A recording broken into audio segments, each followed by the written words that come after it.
Okay, let's dive into one of the most powerful, most epic myths ever told, the story of Prometheus. We're talking about a titan who looked the gods right in the eye, challenged them, and gave humanity the incredible gift of fire. But for that, oh, he paid a price you can barely even imagine. It's a story all about rebellion, the thirst for knowledge, and what happens when you face eternal suffering. And this quote, it just gets right to the very heart of it all. This isn't just a story about some guy being punished. It's a story of pure defiance. These are the words of Prometheus himself, chained to a rock, basically screaming that his spirit will never, ever be broken. But that defiance, it came at a terrible cost. So let's take a look at the price he had to pay. So the scene for this punishment is set way up in the desolate, lonely peaks of the Caucasus Mountains. This is the place where Zeus decided to enact his terrible revenge. I mean, the brutality here, it's just staggering. Just try to picture this. You're bound in chains that can't be broken, while a giant eagle, sent by Zeus, comes to feast on your liver every single day. And because Prometheus is immortal, his liver just grows back every night, only for the whole horrible thing to start all over again at dawn.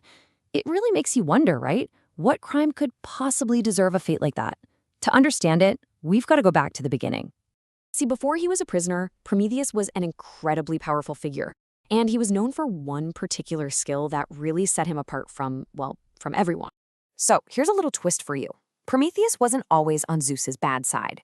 He was a titan, yeah, but during that huge war between the Titans and the Olympians, he actually chose to side with Zeus. His wisdom and his ability to see the future is what helped Zeus win and secure his throne. So this alliance they had at the beginning makes what happens next even more dramatic. And really, his name tells you everything you need to know about him. Pro means before, and Prometheus comes from a Greek word meaning to learn. So he is the forethinker, the one who sees what's coming.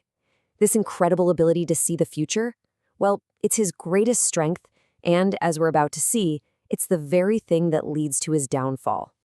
And it was that foresight that would lead Prometheus to his biggest act of defiance, an act that completely changed the course of history for both gods and for us mortals. His road to rebellion basically happened in 3 key steps. First, out of pure compassion, he molded the very first humans out of clay and his own tears. But then he looked at them and saw they were weak, helpless, just shivering in the dark. So he made an incredibly daring move.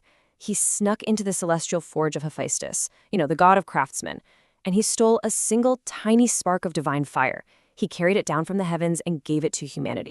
And this is so important to understand. The fire wasn't just about getting warm or cooking food. It was the spark of intellect. It was science. It was art. It was everything that allows a civilization to build and grow.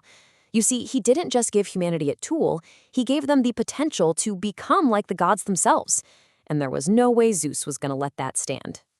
You can imagine the king of the gods was absolutely furious. But his anger, it wasn't just about a stolen flame. Oh no, it was way deeper than that. It was a clash of wills that struck at the very heart of his power.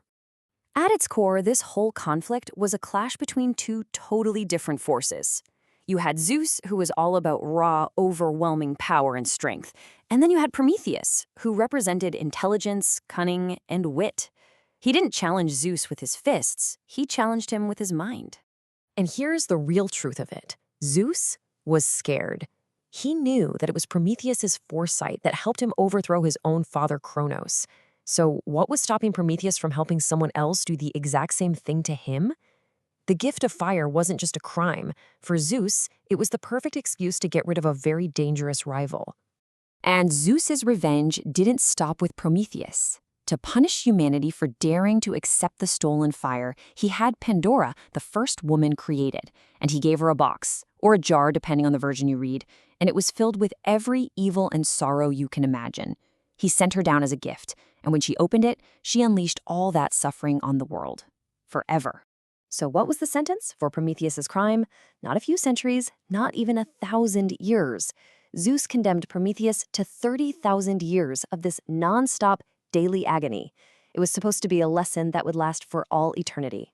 But, like with a lot of these great myths, the story doesn't just end in eternal despair. It actually wraps up with freedom, a really satisfying bit of revenge, and a powerful, lasting legacy.